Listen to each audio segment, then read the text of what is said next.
Battle Brothers, and welcome to another video, and welcome to another review video. Today we are reviewing Betrayer.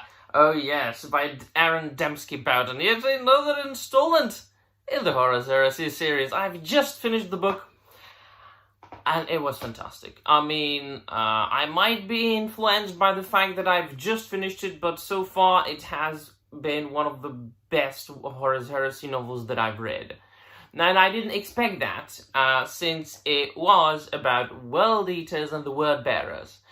And as it usually is, and I will try to avoid any major spoilers connected with the book, so you can go and enjoy it by yourselves. If you are into Horus Heresy, if you haven't read it yet, quite obviously it is not a book to start with as far as Horus Heresy goes. It's way into the series, close to the middle already.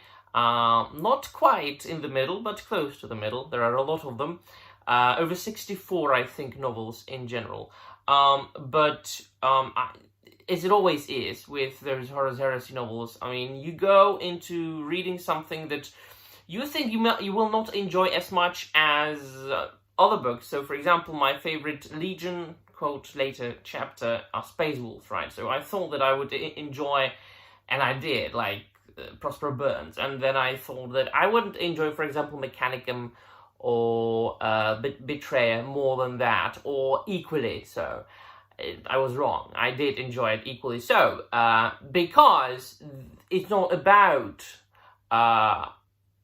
Space Wolves specifically and mainly. The main legions here are, of course, World Eaters and the Word Bearers, but the Space Wolves do have an important role in this, and they do appear in a chapter, and it once again proved what I have always been saying about Space Wolves, and that, I mean, they are indeed one of the most noble legions out there, and very much underappreciated by the citizens of the Imperium, not by the fans, of course. We know. Who knows? Knows. And underrated, and misunderstood, right? And especially so then Leman Russ, the Primarch of the Space Wolves. But what I didn't expect was that I would enjoy reading about those two chapters as much as I did. But it was about, of course, it was made by Aaron Dembski Bowden writing the character so well.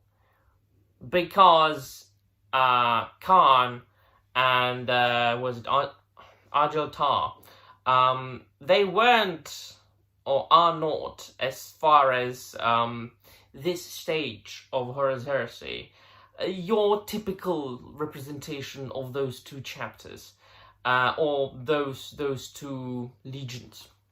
They are much more honorable, they are much less psychotic, much less zealous.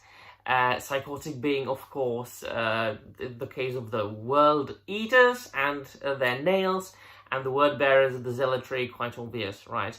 But then, of course, we also venture into, once again, the depth of Angron himself, and we do understand why he is who he is, and what makes him special. And once again, after having read a novel about Primarchs, I have to say that each and every time I read about Primarchs, it's just full of new revelations that makes each and every Primarch very special and different from all the other Primarchs. And then, of course, there's being extended to their respective legions, since they are the Jinsans, and of course then are like a reflection, a little bit of a mitigated reflection of their Primarchs. And especially then, in the case of the World Eaters, their fate, their history, their lives are very much bathed in tragedy.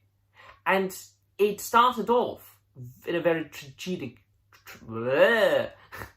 in a tragedy way. I'm stepping on my own tongue, sorry. It has been a long day, and I've just finished the books. My mind is still a little bit out there. But it started off, and it was actually described in a short story in a previous book that I read and reviewed, The Tales of the Heresy. The last short story was about how actually the Legion met their Primarch, the Warhounds at the time, after which they were, of course, renamed as World Eaters. And it was very much different experience from the other legions when they met their Primarchs, and it was like glorious unification or reunification with them, and that most of the Primarchs took up the command over their legions willingly and with joy, and were happy and rejoiced about meeting their sons. Not so much in the case of the World Eaters, but through time they kind of developed brotherly, fatherly relationships of their own special kind and way, which has to be understood. And as far as word bearers go, I still hate those buggers, except for the few characters described in this book who are honorable.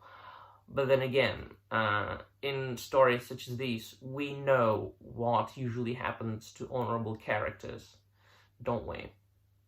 Absolutely 100% content and satisfied with reading this book, not only because of the different levels, the pacing. I mean, I wasn't bored. I didn't want to skip a single sentence, a single page, a single paragraph.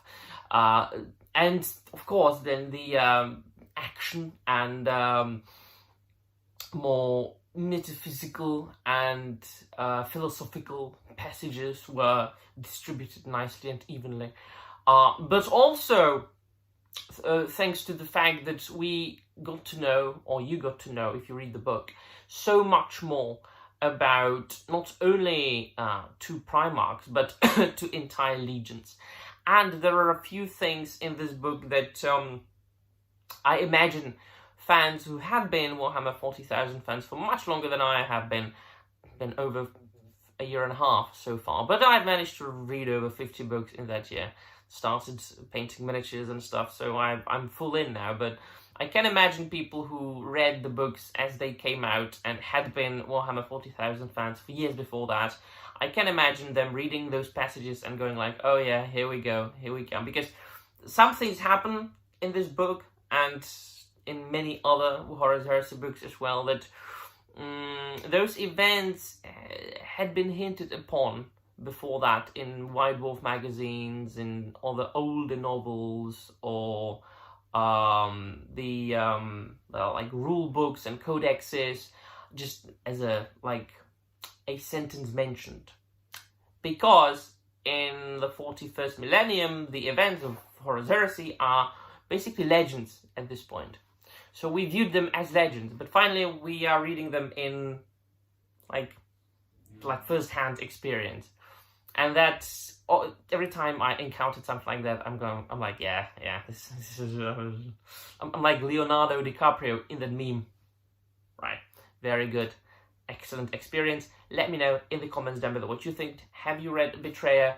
And do you like Horus Heresy? What's your favorite Warhammer book? Let me know all about it. Then we'll be all. Thank you very much for watching, and remember, the Emperor protects.